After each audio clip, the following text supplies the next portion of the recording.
நாம் பார்க்க போகிற இந்த புக்கை பற்றி தான் நம்ம பார்க்க போகிறோம் நினச்சிருந்தேன். உண்மையாகவே 1K வியூ வந்துட்டு, அதாவது சேம் கதைகள் நம்ம வாழ்க்கையிலையும் நடக்குது. அது என்னென்ன ஃபர்ஸ்ட் இன்சிடென்ட் வந்து ஒரு அத்தியாயத்தில் பாபாவுடைய பெர்மிஷன் இல்லாமல் ஷிரடியை விட்டு வெளியில கிளம்புனாங்கன்னா செகண்ட் இன்ட்ரெஸ்டிங்காக உள்ளது. பாபுகிட்ட இருந்து மக்களை நிறைய நேரம் காப்பாத்திருக்கு. தேர்ட் கான்செப்ட் வந்து பார்த்தோம்னா அந்த காக்கா பூனை பாபா. நெக்ஸ்ட் பாபா வந்து ஒரு மரப்பலகையில தொங்குவாரு அப்படின்ட்டு வந்து வாங்கினா பாபா கிட்ட வந்து இந்த ஆன்மீக புத்தகங்கள்லாம் வந்து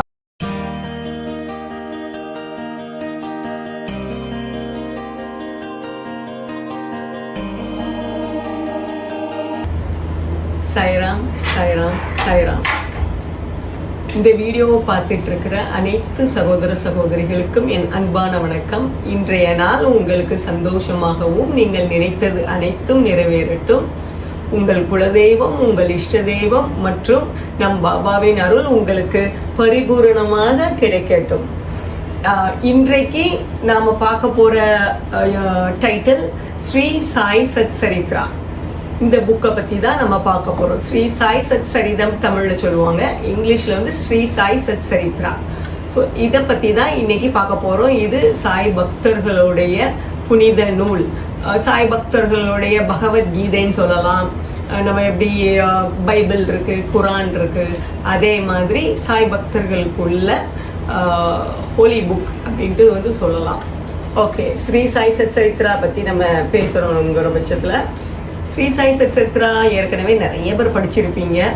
அதனால் நம்ம தான் படித்து கரைச்சி குடிச்சிருக்கோமே அப்படின்ட்டு இந்த எபிசோடை பார்க்காம விட்டுறாதீங்க. இந்த ஸ்ரீ சாய் சத் சரித்ராங்கிறது ஒரு பெரிய கடல். அதில் நீங்கள் ஒரு சங்கு எடுத்திருந்தீங்கன்னா நான் ஒரு சங்கு எடுத்திருப்பேன், ஒருத்தங்க முத்து எடுத்திருக்கலாம், என்னென்னவெல்லாம் வந்து கிடைக்கலாம். அந்தளவுக்கு நம்மளுக்கு ஒவ்வொரு நேரமும் ஒவ்வொரு இது நம்மளுக்கு புரியும் அந்த புக்கில் இருந்து. ஸோ நான் என்ன புரிஞ்சுக்கிட்டேங்கிறது இதை ஷேர் பண்ண போகிறேன். அதனால் ஸ்கிப் பண்ணாமல் இதை வந்து பாருங்கள். நம்ம இந்த புக்கை எழுதின ஹேமந்த் தாபோல்கருங்கிறவர் மராட்டியில் எழுதியிருந்தார். ஸோ அவர் வந்து சொல்லியிருக்காரு, இந்த புக்கை படிங்க, சிந்திங்க, அதுக்கப்புறம் அதுபடி நடங்க அப்படின்ட்டு. ஸோ என்னுடைய கான்செப்ட், இதில் நீங்கள் நிறைய பேர் படிச்சிருப்பீங்க. இந்த புக்கை நான் சிந்திக்க வைக்கிறதுக்காகத்தான் இதில் உள்ள பாயிண்ட்ஸ், சில விஷயங்களை வந்து சிந்திக்க வைக்கிறதுக்காகத்தான் இந்த எபிசோடு. தேவர்களும் அசுரர்களும் சேர்ந்து பார்க்கடல் கடைஞ்சாங்க தானே, கடைஞ்சி அதுலேருந்து அமிர்தம் வந்துச்சு. ஸோ அதே மாதிரி இதுவும் சாய் கடல் அப்படின்னு சொல்லலாம். இந்த சரித்ரா புக்கும் சாய் கடல். இதில் நம்ம கடைய நம்மளுக்கு என்னெல்லாம் கிடைக்கும் அப்படிங்கிறது பற்றி தான் நான் இதில் வந்து ஒரு இன்ட்ரெஸ்டிங்காக வந்து சொல்ல போகிறேன். தேவர்களும் அசுரர்களும் பார்க்கடல் கடைஞ்சாங்கங்கிற கதை எல்லாருக்கும் தெரியும். அந்த பார்க்கடலை கடையும் போது அதில் அமிர்தம் கிடைக்கிறதுக்காக கடையிறாங்க அப்படின்ட்டு. ஸோ அதில் என்னென்னலாம் வந்துச்சு, அமிர்தம் மட்டும் கிடைக்கல, அதுக்கு முன்னால் நிறைய வந்துச்சு. கற்பக மரம், அதுக்கப்புறம் காமதேனு, அதுக்கப்புறம் வெள்ளை யானை, அதுக்கப்புறம் வெள்ளை குதிரை, அப்புறம் இந்த ரம்பை அவங்கெல்லாம் கூட வந்திருந்தாங்க. அப்புறம் திருமகள், கடைசியில் தான் நம்மளுக்கு வந்து அமிர்தம் கிடைக்கிது. இது சந்தன மரம், இடையில வந்து சந்தன மரம், அதுக்கப்புறம் பாரிஜாதம், இது எல்லாமே நிறைய வந்து கிடைச்சிது. கடைசியில் அமிர்தம் வந்து கிடைக்கிது, அப்படி தானே? அதே மாதிரி தான் அதே நம்ம சாய் புக்கு, இந்த ஸ்ரீ சாய் சத் சரித்ராங்கிற இந்த புக்கு வந்து அதுவே வந்து அது பாபாவுடைய வரலாறு, பாபாவுடைய காவியம் சொல்லலாம். அதுவே ஒரு பெரிய கடல் தான், சாய்க்கடல் அப்படின்னு சொல்லலாம். அது எப்படி பார்க்கடலோ இது சாய்க்கடல். ஸோ இந்த சாய்க்கடலில் வந்து நம்ம கடையிற பட்சத்தில், கடையிறதுனா புக்கை கிழிச்சு போட்டு விடாது, அதில் எவ்வளோ நம்ம அதை வந்து எடுக்கிறோம் அப்படிங்கிற மாதிரி. அதில் நம்மளுக்கு காமதேனுவா என்ன வருது, அதில் என்னெல்லாம் கிடைக்கிது, அது என்னது காமதேனு, என்னது கற்பக மரம், என்னது குதிரை, என்னது யானை, என்னது சந்தனம், அதெல்லாம் வந்து நம்ம பார்க்க போகிறோம். ஸோ பார்க்கடல் கடைஞ்ச பிறகு கடைசியில் வந்து தன்வந்திரி அமிர்தத்தை கையில் வந்து கொண்டு வருவாங்க. அதே மாதிரி இங்கே நம்ம இதில் கடைசியில் நம்ம பாபா நம்மளுக்காக அமிர்தத்தை கொண்டு வருவாங்க. ஸோ இதெல்லாம் வந்து என்னென்னலாங்கிறது நம்ம பார்க்க போகிறோம். இதில் இருந்து என்னென்ன கிடைக்கிது அப்படிங்கிறது அது ஒரு கான்செப்ட். அதுக்கப்புறம் இன்றைய சாய் ராமாயணம், இந்த சாய் காவியம் இப்போவும் அதே பொலிவுடன் என் வீட்டிலையும் நடக்குது, உங்கள் வீட்லேயும் நடக்குது. அதாவது சேம் கதைகள் நம்ம வாழ்க்கையிலையும் நடக்குது. அது என்னென்ன இன்ட்ரெஸ்டிங் கதைகள் வந்து உங்களோட நான் ஷேர் பண்ண போகிறேன். அதுக்கப்புறம் சாய் ஜோசியம் அப்படிங்கிற கான்செப்ட், கிளி ஜோசியம் மாதிரி. இது என்ன சாய் ஜோசியம், கொஞ்சம் தெரிஞ்ச கான்செப்ட், பேர் தான் புதுசாக கொடுத்துருக்கேன். ஸோ அது என்ன அப்படிங்கிறது பார்க்கலாம். இந்த மாதிரி இன்ட்ரெஸ்டிங் கான்செப்ட்ஸ் அடுத்து வரப்போகுது. அதனால் ஸ்கிப் பண்ணாமல் பாருங்கள். இதெல்லாம் பார்க்குறதுனால சாய் சரித்ரா பற்றி தெரியாதவங்க இருப்பாங்களே, எப்போ ரிலீஸ் ஆச்சு, ஸோ அதை பற்றி ஒரு சின்ன இன்ட்ரோ உங்களுக்காக. இந்த புக்கு எழுதுனது ஹேமந்த் பந்த் தாபோல்கர். அவருடைய ஆக்சுவல் பேர் வந்து கோவிந்த் ரகுநாத் தாபோல்கர். தாபோல்கர் தான் நான் நார்மலி கொஞ்சம் மென்ஷன் பண்ணிட்டு இருப்பேன். அதர்வைஸ் ஹேமந்த் பந்த்ங்கிறது வந்து பாபாவே அவருக்கு வச்ச பேர். அது ஒரு கதைகள் வந்து உண்டு. ஸோ இந்த புக்கு வந்து ரிலீஸ் ஆனது வந்து 1930 1930 ரிலீஸ் ஆச்சு. புக்காக வந்து பப்ளிஷ் பண்ணாங்க. பாபா மகா சமாதியானது எப்போ 1918. போச்சுடா இவ திருப்பியும் வந்து வருஷத்தை சொல்ல ஆரம்பிச்சிட்டா அப்படின்னு நினைக்காதீங்க. ஜஸ்ட் இது மட்டும்தான். மறுபடியும் ஒரே வருஷமாக வரப்போகுது, மறுபடியும் சேம் கதையா அப்படின்னு நினச்சிட வேண்டாம். இல்லை, இது எதுக்காக இந்த கான்செப்ட்னா 1918 பாபா மகா சமாதி அடைஞ்சதுக்கு அப்புறம் தான் அந்த புக்கே வந்து ரிலீஸ். அப்படி இருந்தோம். ஏன் இந்த புக்குக்கு அவ்வளோ இம்பார்ட்டன்ஸ்? ஷிரடி சாய் சன்ஸ்தான், அதாவது டெம்பிள் ட்ரஸ்ட் அங்கே இருக்குல்ல ஷிரடியில் வந்து, அதில் வந்து அதிகாரப்பூர்வமாக அவங்க பாபாவுடைய வரலாறு அப்படின்ட்டு சொல்லி வச்சிருக்கிற புக்கு இந்த ஸ்ரீ சாய் சத் சரித்ரா புக்கு தான். மற்ற நிறைய சாய்பாபா புக்ஸ் இருக்குது, அது எல்லாமே வெளியில் கிடைக்கும். பட் உள்ள அவங்க வந்து வச்சிருக்கிறது இந்த புக்கு தான். ஸோ அப்படி என்ன இந்த புக்கோடைய வந்து ஒரு அவ்வளோ பெரிய ஸ்பெஷல் அப்படிங்கிறது பார்க்கணும். நான் இதில் வந்து ஒரு சின்ன ஒரு இது வந்து நான் கவனித்தேன். என்னென்னா வந்து நம்ம ராஜாஜி எழுதின மகாபாரதம் கல்கியில் வந்து ஃபஸ்ட்டு வியாசர் விருந்துன்ட்டு அவர் போட்டிருந்தார் போல, கல்கியில் வந்துட்டு இருந்துச்சுன்ட்டு. அதுக்கப்புறம் வந்து இந்த புக்கா வந்து அவங்க பப்ளிஷ் பண்ணியிருக்காங்க. பட் புக்கா பப்ளிஷ் பண்ணுற நேரம் வந்து ராஜாஜி உயிரோடு இல்லை, இந்த மகாபாரத இது வந்து. ஸோ அதே மாதிரி இங்கேயும் தாபோல்கர் வந்து ஃபஸ்ட்டு இந்த சாய் லீலா மேகசின் அங்கே மராட்டியில் வந்துட்டு இருந்துச்சு ஷிரடியில் 1923 நினைக்கிறேன். ஸோ அந்த டைமில் தான் இவர் வந்து அதை வந்து போட்டுட்டு இருந்தார் போல இருக்கு இந்த கதைகளை. அதுக்கப்புறம் 1930 வந்து பப்ளிஷ் ஆயிடுச்சு, புக்கா வந்து பப்ளிஷ் ஆகிட்டு இது வந்து. பட் தாபோல்கர் 1929 வந்து இறந்துட்டார். எல்லா 53 சாப்டர்ஸ் மீன்ஸ் 52 சாப்டர்ஸ் தான் ஆக்சுவல் இது. ஸோ அது ஃபுல்லாகவே அவர் முடிச்சிருக்காரு. 53rd வந்து 53வது வந்து அது மொத்தத்தோடைய ஒரு என்னென்ன அதில் இருந்துச்சுன்னு சொல்கிறார். அது வேற ஒருத்தங்க வந்து எழுதியிருக்காங்க. ஸோ இது வந்து எனக்கு என்னென்னா மகாபாரதம் மாதிரி.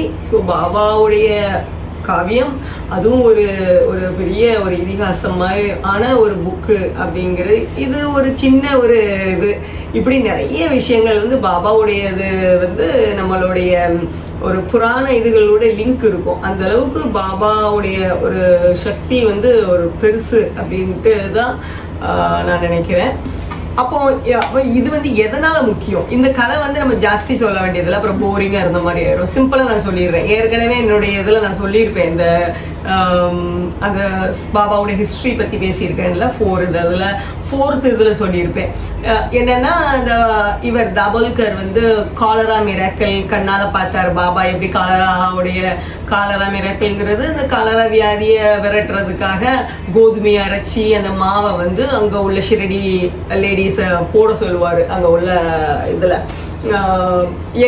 ஊர் எல்லையில் போடுறதுனால காலரா வியாதி வந்து தடுக்கப்பட்டுட்டு அப்படின்ட்டு. ஸோ இதை பார்த்து அவருக்கு ஆச்சரியமாக இருந்துச்சு. இந்த மாதிரி பாபா நிறைய பண்ணுறாருங்கிறதுனால அவருக்கு வந்து பாபாவுடைய சக்தி, அவருடைய மகிமை எல்லாருக்கும் தெரிய வைக்கணும் அப்படின்ட்டு அவருக்கு ஆசை.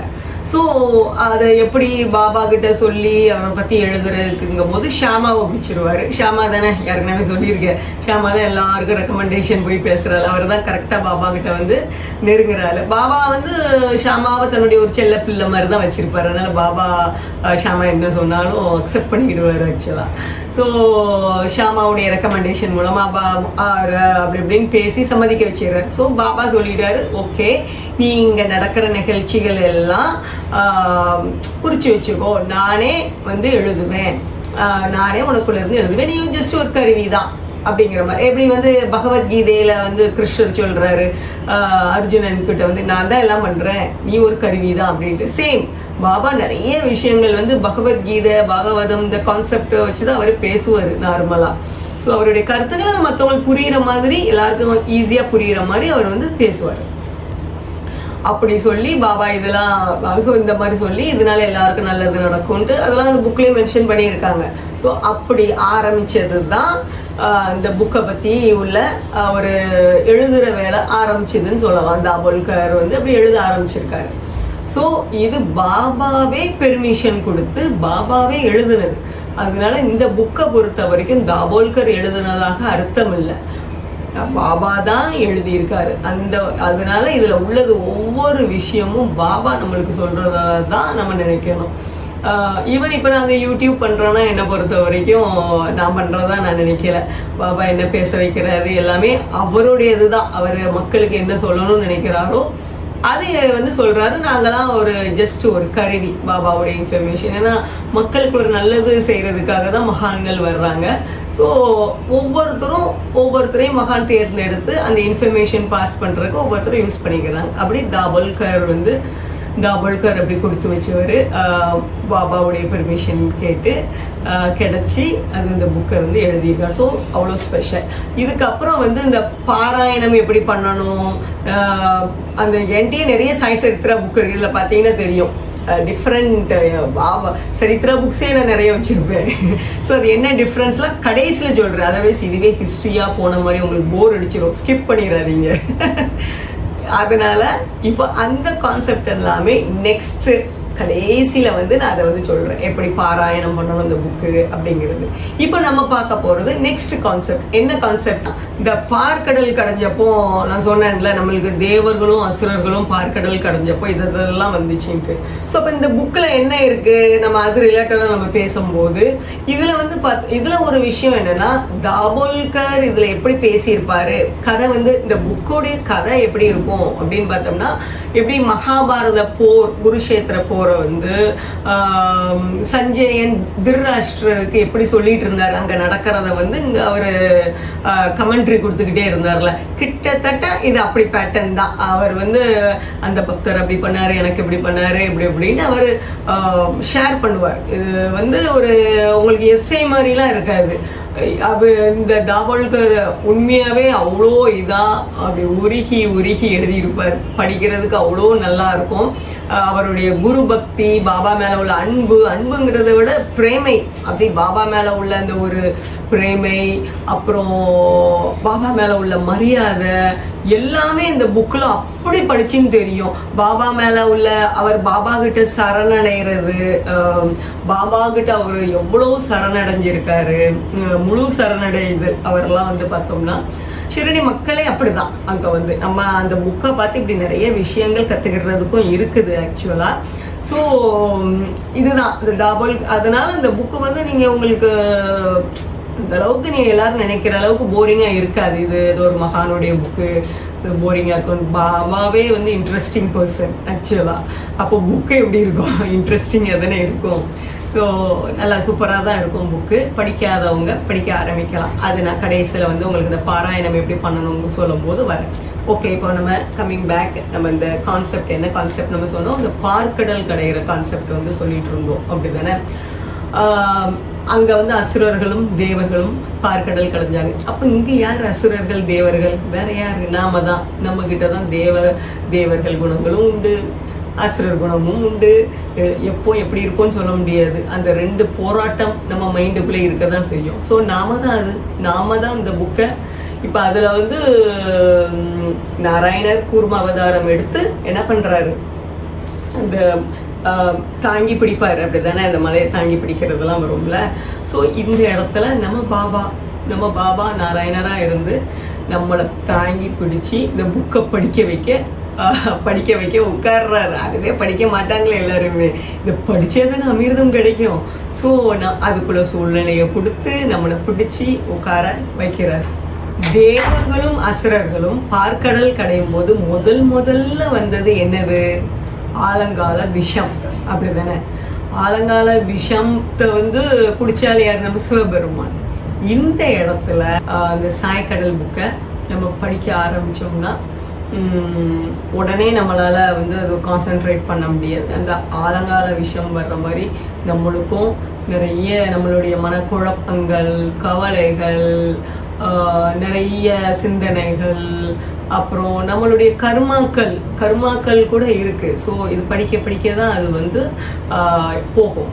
ஸோ அங்கே சிவபெருமான் அந்த ஆலங்கால விஷயமை குடிச்சாருன்னா, இங்கே நம்ம ஈஸ்வரரா நம்ம பாபா நம்மளுடைய எல்லா அந்த எண்ணங்கள், என்னென்ன எண்ணங்கள் நம்மளுக்கு வருதோ, நெகட்டிவ் தாட்ஸ் எல்லாத்தையும் அவர் தான் அப்படியே அப்சர்வ் பண்ணிடுறார். அவர் எல்லாத்தையும் ஏற்றுக்கிறார். அவர் அதுக்கப்புறம் தான் நம்மளால் கான்சென்ட்ரேட் பண்ண முடியாது. நிறைய பேர் நீங்களே ஃபீல் பண்ணியிருப்பீங்கன்னு நினைக்கிறேன். ஃபஸ்ட்டு ஆரம்பித்த உடனே நம்மளால் கான்சென்ட்ரேட் பண்ண முடியாது. எனக்கெல்லாம் அப்படி தான்.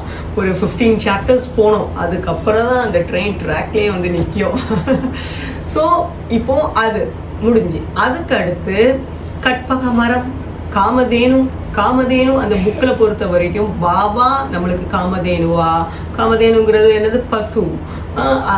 அவர் ஒரு தாய் பசுவாக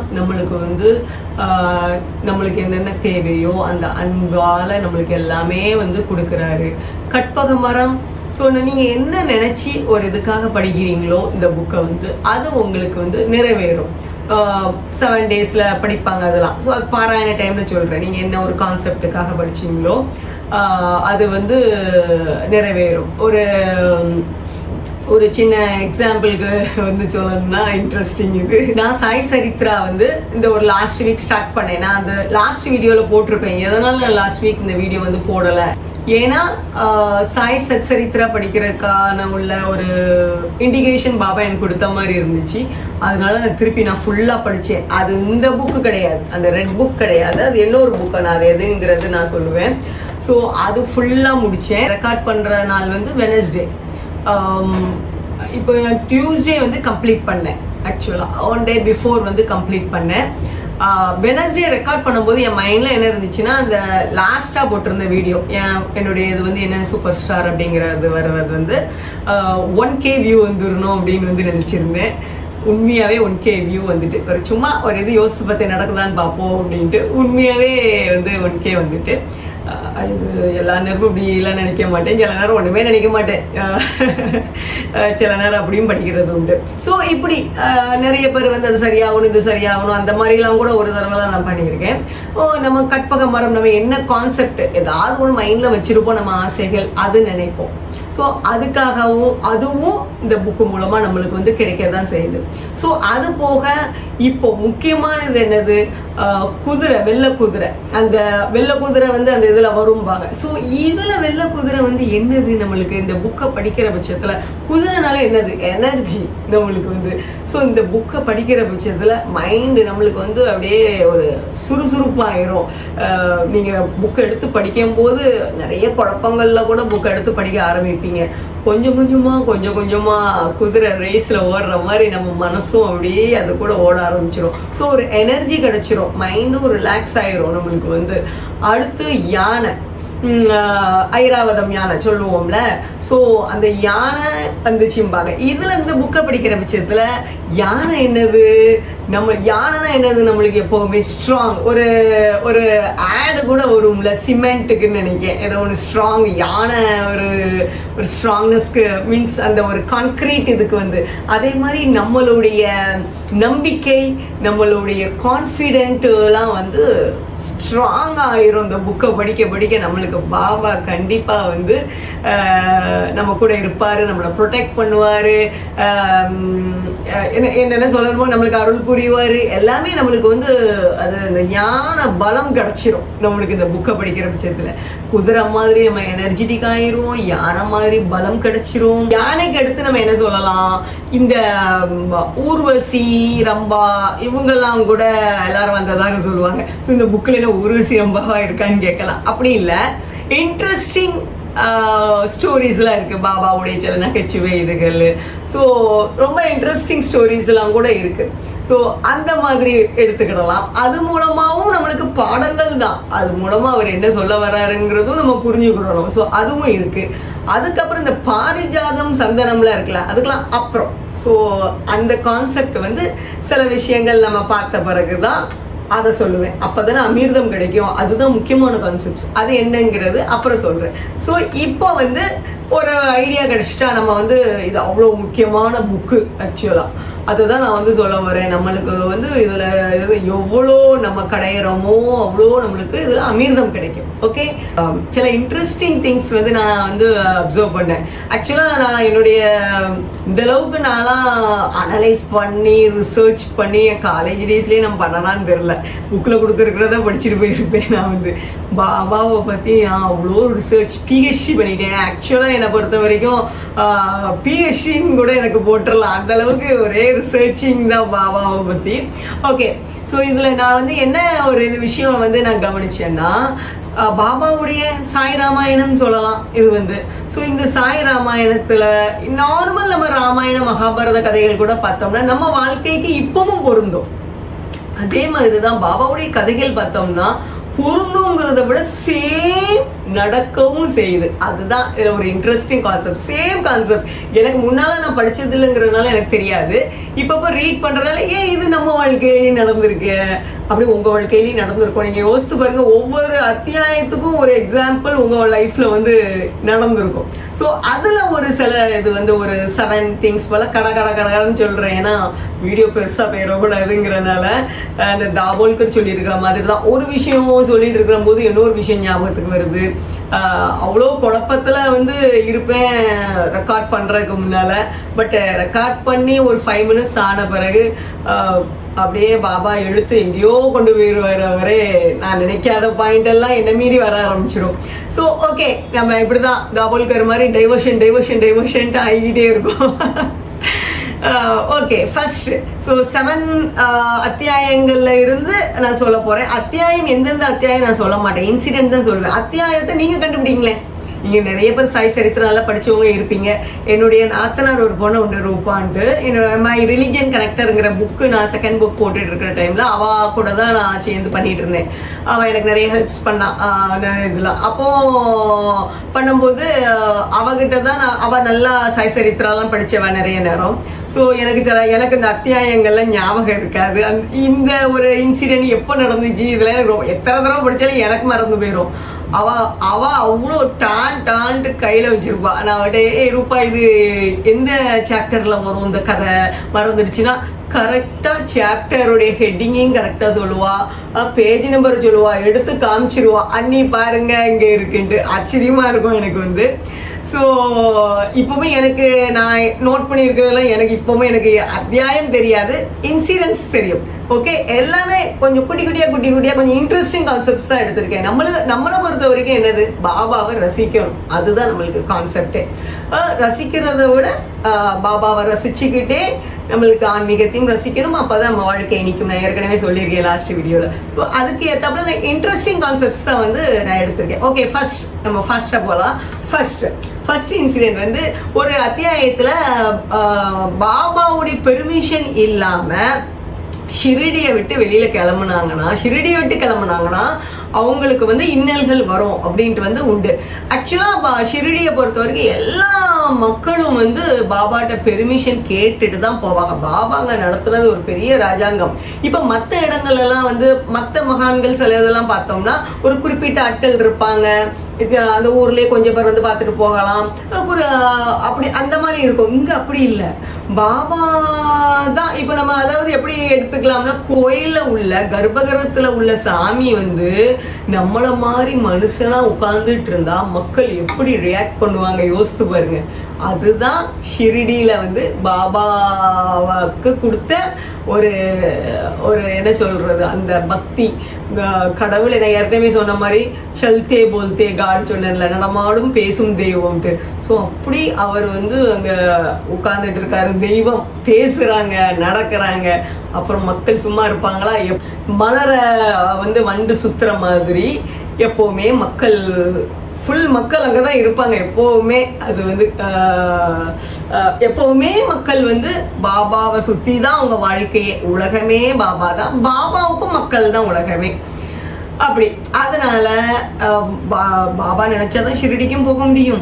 ஷிரடியை விட்டு கிளம்பணும்னா பாபா வாழ்ந்த காலம் வரைக்கும் பாபா பெர்மிஷன் கொடுத்தாதான் போக முடியும். அதர்வைஸ் அங்கதான் அவங்க இருந்தாகணும் அப்படி. ஸோ அது எதுக்காக இருக்க வைக்கிறாங்க? அவங்களுக்கு ஏதோ இடைஞ்சல்கள் வருமா இருக்கும், அதை தடுக்கிறதுக்காக. பாபாவுக்கு தெரியும்ல, அவர் தான் எல்லாம் தெரியுமே, பாஸ்ட் ப்ரெசன்ட் ஃபியூச்சர் எல்லாம் அவருக்கு தெரியுமே. ஸோ அதனால அவரை வந்து இருக்க வச்சிருவாரு அவங்கள யாரனாலுமே. இந்த கதைலாம் எனக்கு தெரியாது. ஃபர்ஸ்ட் எங்களுக்கு இப்படி ஒரு இன்சிடென்ட் நடந்துச்சு, மேபி 10 years பேக்காக, எனக்கு ஞாபகம் இல்லை. எனக்கு மேபி 2013 என்னுடைய ஃபர்ஸ்ட் புக்கில் மென்ஷன் பண்ணியிருப்பேன் அந்த ஸ்டோரி. வந்து நாங்கள் ஷிரடிக்கு போயிருந்தோம். எப்போவும் மாதிரி ஒரு ஹோட்டலில் தங்குவோம், 8 o'clock போய் தான் ரீச் ஆகும். இப்பப்போ கான்செப்ட் மாற்றிட்டோம். ஸ்டார்டிங் டைம்லலாம் அப்படி தான் பண்ணுவோம். என் பிள்ளைகளும் 2 பேரும் சின்ன பிள்ளைகள். அப்போ நைட்டு 8 o'clock மேலே தான் போய் தரிசனம் எடுக்க போவோம். அடுத்த நாள் செக் அவுட் பண்ணிடுவோம். ஸோ அப்படி நாங்கள் ஒரு தடவை போயிருந்தப்போ அவ்வளோ பெரிய க்யூ நாங்கள் ஒரு தடவையும் அப்படி பார்த்ததில்ல. அனுமார் அந்த மாதிரி போயிட்டே இருக்கு. நாங்கள் என்னடா பண்ணேன், என் பொண்ணுலாம் சின்ன பிள்ளை, மேபி 6-7 years இருந்தாலும் என்னவோ தெரியல, சின்ன பிள்ளை. அவளும் வந்து அவளாம் வந்து நான் இந்த அலாரம் வச்சு நிற்க மாட்டேன்ட்டு, நான் பாபாவுக்காக தேங்காய் பழம், இந்த தேங்காய் பழம் கிடையாது, தேங்காய் மாலை, இந்த மாதிரி ஒரு இது கொடுப்பாங்கல்ல, ஸோ அதெல்லாம் வாங்கி வச்சிருந்தேன். அப்புறம் இந்த க்யூவில் என் பையனும் நிற்க முடியாதுன்றா, இவ்வளோ பெரிய இது என்ன பண்ணேன்னு ஒரே கன்ஃபியூஷன் எங்களுக்கு. ஏன்னா அடுத்த நாள் நாங்கள் செக் அவுட் பண்ணிடுவோம். அப்போது என் ஹஸ்பண்ட் சொன்னாங்க, அடுத்த நாள் செக் அவுட் பண்ணிவிட்டு நம்ம திருப்பி லைனில் வந்து வேணால் நின்றுட்டு போவோம், அப்படியே வந்து கிளம்பி போயிடலான்ட்டு. ஓகே அப்படின்ட்டு நானும் ரூமுக்கு போயாச்சு. ஸோ இது ஒரு ஃபர்ஸ்ட் இண்டிகேஷன், பாபா எங்களை வந்து ஷிரடியை விட்டு போகிறதுக்கு அனுமதி கொடுக்கலங்கிறது. நம்மளுக்கு அந்த கான்செப்ட்லாம் நம்மளுக்கு வந்து தெரியாது. ஓகே அடுத்த நாள் போய்க்கிடுவோம் அப்படின்ட்டு அடுத்த நாள் செக் அவுட் பண்ண போகிறோம். என் பொண்ணு ஒரே அழுக, கார்டன் வேற உண்டு அந்த ஹோட்டலில். இப்போ அந்த ஹோட்டல் போகிறதில்ல, சென்டிமெண்ட்டு. இப்போ வேறு ஹோட்டல் மாற்றியாச்சு. ஏதாவது ஒரு பிரச்சனை வந்துச்சுன்னா அந்த ஹோட்டல் முடிச்சு வேறு ஹோட்டல் போயிடுறது நாங்கள் அதுக்கப்புறம். ஸோ அப்போ அந்த ஹோட்டலில் அவள் சின்ன பொண்ணுங்கிறதுனால அந்த கார்டன் ஏரியாவை விட்டு அவள் வரமாட்டேக்கா. நாங்கள் கீ கூட கொடுத்தாச்சு.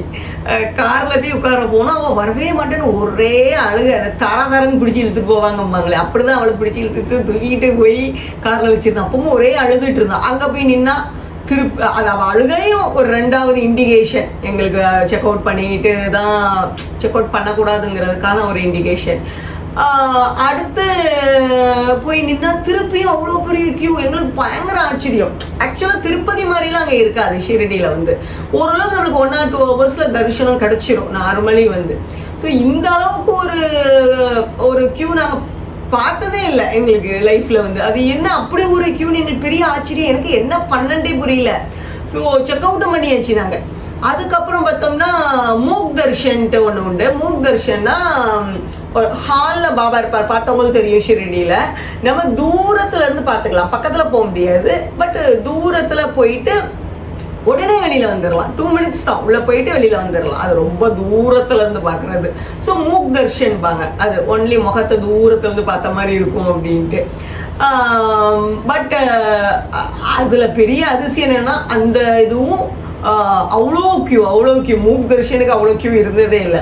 ஸோ அதுவும் பிரச்சனையாகிட்டு என்ன பண்ணேன்னு புரியல. கையில் மாலைலாம் வாங்கி வச்சுருக்கோம். நம்ம இதிலலாம் சாமிக்கு மாலை வாங்கி வச்சுட்டு போடாமல் வரக்கூடாதும்பாங்களே, அதனால எனக்கு மனசே கேட்கல என்ன பண்ணேன் அப்படின்னு ஒரே கன்ஃபியூஷன். அப்புறம் வந்து அப்போ நாங்கள் வந்து டிசைட் பண்ணோம். இந்த பின் கேட் ஒன்று உண்டு, கேட் நம்பர் 3 or 4 ஞாபகம் இல்லை.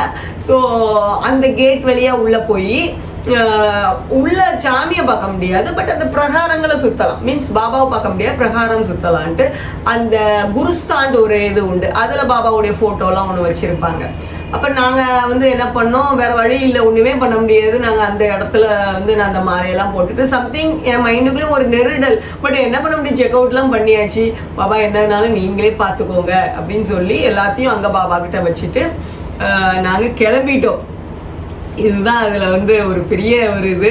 அதாவது ஷிரடிக்கு அவ்வளோ தூரம் நாங்கள் பாம்பேலேருந்து வந்து பாபாவை பார்க்கவே இல்லை. நாங்கள் கடைசியில் தரிசனமே எடுக்கலை, சும்மா அந்த ஜன்னல் வழியாகவும் ஒரு சைடு தரிசனம் உண்டு. ஸோ அதுதான் மெயின் தரிசனம். நம்ம கோயிலுக்கு உள்ளே போயும் பண்ணுவோம்ல, அந்த தரிசனே நாங்கள் எடுக்கவே இல்லை. கிளம்பி போயாச்சு. நாங்கள் கிளம்பி ஒரு 1 ஹவரில், ஷிரடியிலேருந்து கிளம்பி ஒரு 1 ஹவரில் ஒரு பைக்கார ஹைவேஸில் எங்கள் காரில் இது வந்து ஒரு ஆக்சிடெண்ட்டு இதாகிட்டு. பட் லக்கீலி எங்களுக்கு ஒருத்தங்களுக்குமே ஒன்றுமே வந்து ஆகலை. அந்த அந்த பைக்கில் இருந்து ஒரு பின்னால் ஒரு லேடிக்கு வந்து கை ஃப்ராக்சர் ஆகிட்டுன்ட்டு எங்கள் காரில் தான் கொண்டு போய் ஒரு பெரிய ஹங்கமாக, அது ஒரு பெரிய ஸ்டோரின்னு வச்சுப்போம்.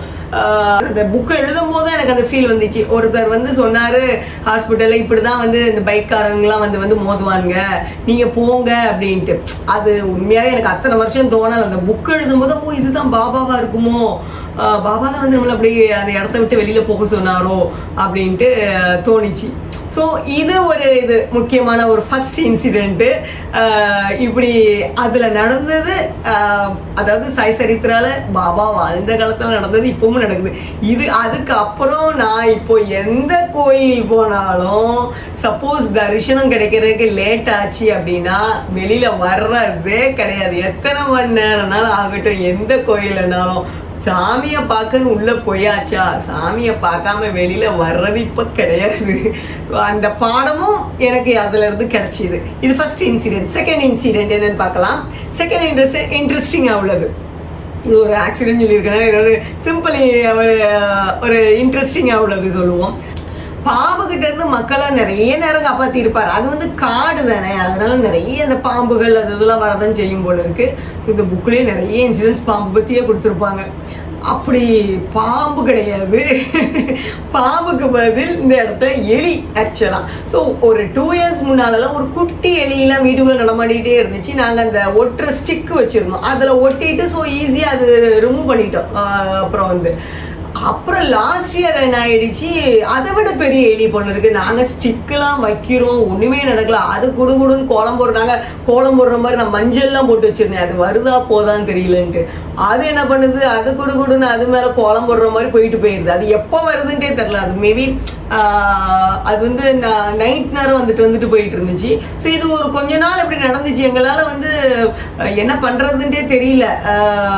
அதை எப்படி பிடிக்க ஒன்றுமே தெரில. அது எங்கே மாட்டுது, எப்போ வருது போகுது, ஒரு பெரிய கன்ஃபியூஷன். அது பெரிய எலிங்கிற யூஸ்வலாக எங்களுக்கு எலியே வராது. அது ஒரு 2 இயர்ஸாக தான் இந்த ஒரு கன்ஃபியூஷன். அப்போது ஒரு தடவை என்ன பண்ணோம், நான் ரூமில் உட்காந்து சாய் சரித்திரா படிச்சுட்டு இருந்தேன். என் பொண்ணையும் படிக்க சொல்லிட்டு இருந்தேன். அவன் இன்னொரு புக்கு படிச்சுக்கிட்டு இருந்தா. அன்னைக்கு என் ஹஸ்பண்டும் படிச்சுட்டு இருந்தாங்க, சாய்பாபா புக்கை படிங்கன்ட்டு. சில நேரங்கள் எல்லாரையும் படிங்கன்னு சொல்லிட்டு இருப்பேன். ஸோ பட் அன்னைக்கு என்னவோ ஒன்று எல்லாருமே சாய்பாபா சம்மந்தப்பட்ட புக்கு ஒவ்வொருத்தரும் ஒவ்வொரு ரூமில் உட்காந்து படிச்சுட்டு இருந்தோம்.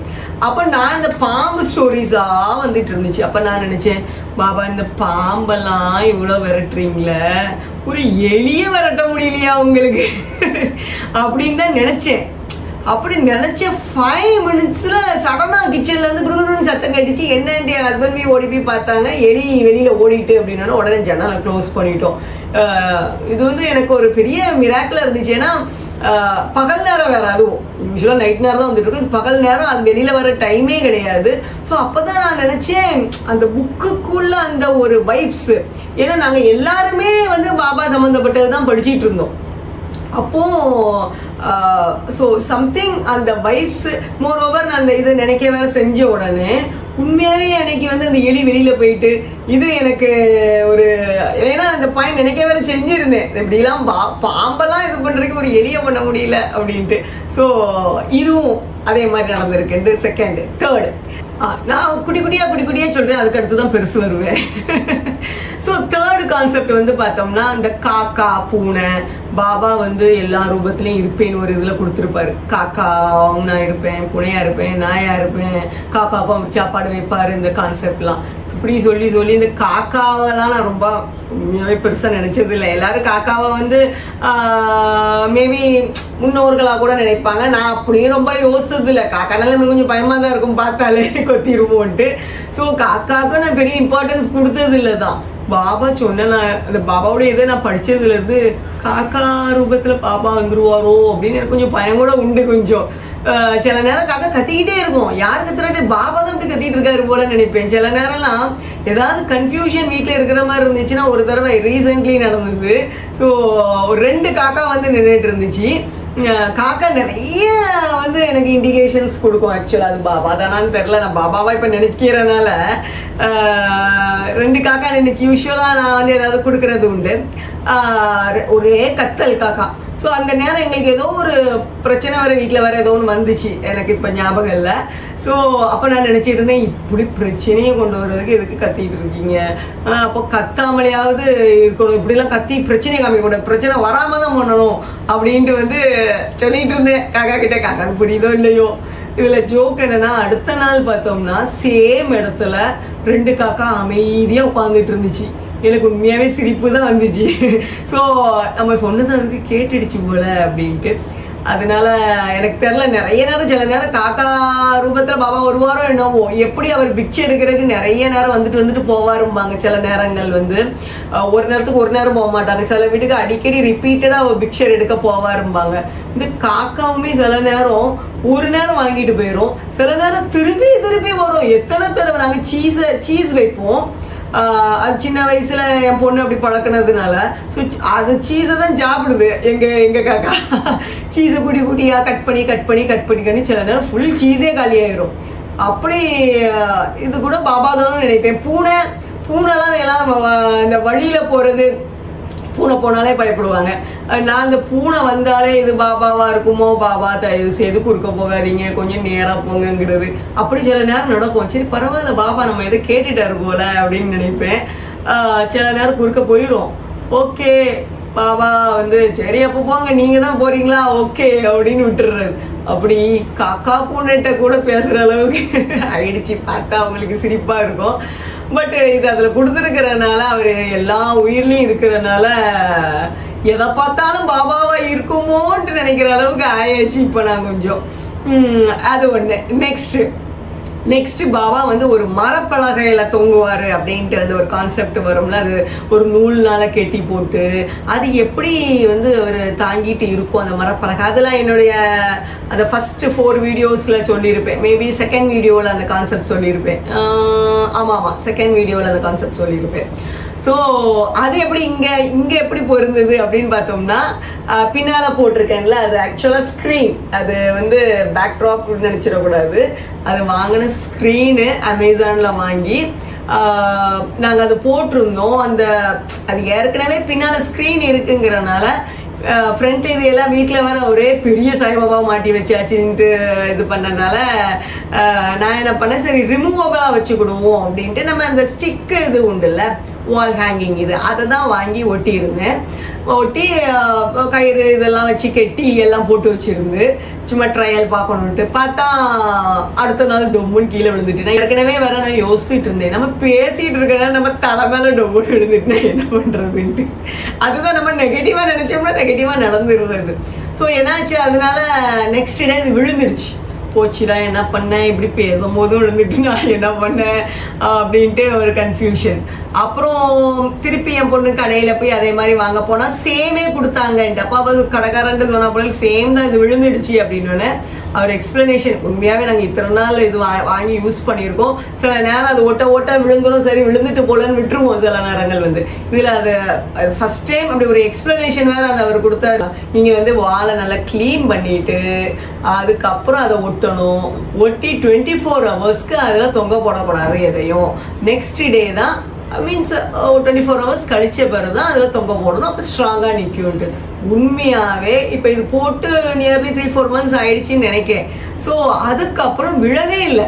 எனக்கு இந்த சாய் சரித்திரா இடையில நான் திருப்பி ஒரு தடவை படித்தேன் யூடியூப் ஆரம்பிக்கிறதுனால.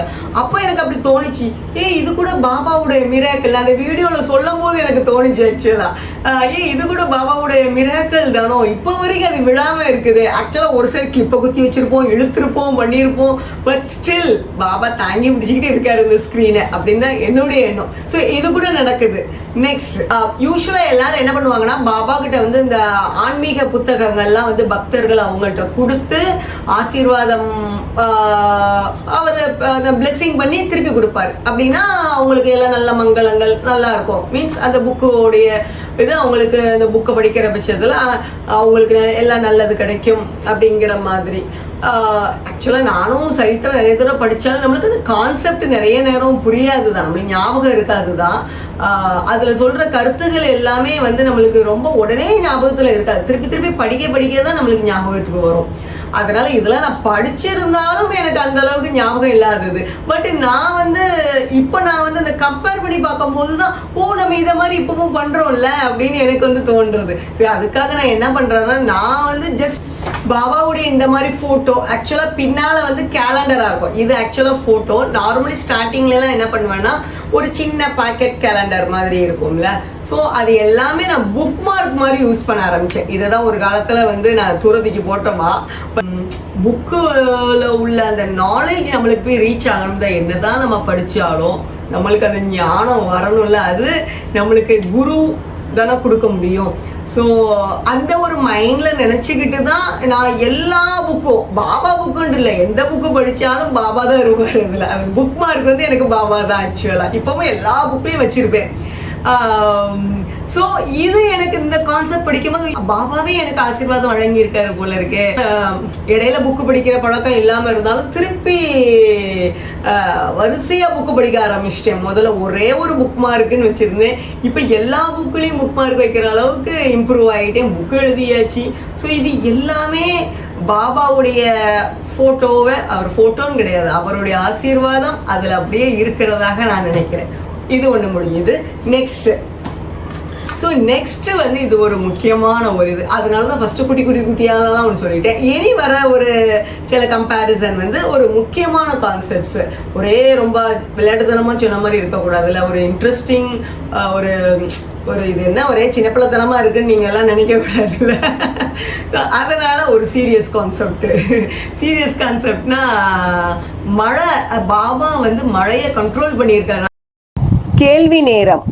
முதல் கேள்வி, பாபாவிடம் விடை பெறாமல் ஷிரடியை விட்டு கிளம்பினால் வரும் விளைவுகள் பற்றிய கதைகள் எந்த அத்தியாயத்தில் வருகிறது? இரண்டாம் கேள்வி, எந்த அத்தியாயத்தில் பாபா பின்வருமாறு சொல்லியுள்ளார்?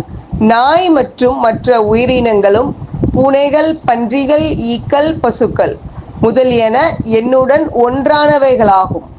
நான் அவைகளின் உருவத்தில் உலாவிக் கொண்டிருக்கிறேன்.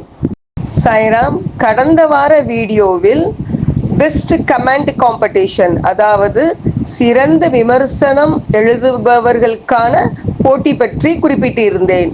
அதை உங்களுக்காக மறுபடியும் ஞாபகப்படுத்துகிறேன். ஷிரடி சாய்பாபா வாழ்க்கை பற்றி ஒரு கழுகு பார்வை என்ற தலைப்பில் 4 வீடியோக்கள் போட்டுள்ளேன். அதில் சிறந்த விமர்சனம் எழுதுபவர்களுக்கு பரிசுகள் காத்திருக்கிறது. என்னென்ன பரிசுகள் பாபா உங்களுக்காக கொடுக்க காத்து கொண்டிருக்கிறார் என்பது தெரிய வேண்டுமா? 12 ஜோதிர்லிங்கத்தில் ஒன்றான திரிம்பகேஸ்வரர் சிவன் கோயிலிலிருந்து வரவைக்கப்பட்ட நந்தியுடன் கூடிய ஒரு சிறு சிவலிங்கம் மற்றும் திருச்செந்தூர் சாய்பாபா கோயிலில் உங்கள் பேரில் அர்ச்சனை செய்யப்படும் உதி பிரசாதம். அது மட்டுமல்ல, உங்களுக்காக ஒரு சர்டிபிகேட்டும் வழங்கப்படும். இதற்கான கடைசி தேதி ஏப்ரல் 6. உங்கள் விமர்சனங்களை 5 வரிகளுக்கு மேல் இருக்க வேண்டும். தமிழில் அல்லது ஆங்கிலத்திலோ எழுதி இன்ஸ்டாவில் அல்லது ஜிமெயில் பண்ணலாம்.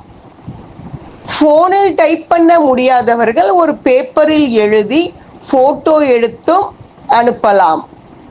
ஓகே, போட்டியில் கலந்து கொள்ளுங்கள், பரிசை வெல்லுங்கள், சாயருள் பெறுங்கள். சாய்ராம். இந்த சேனலை மறக்காமல் சப்ஸ்கிரைப் பண்ணுங்க.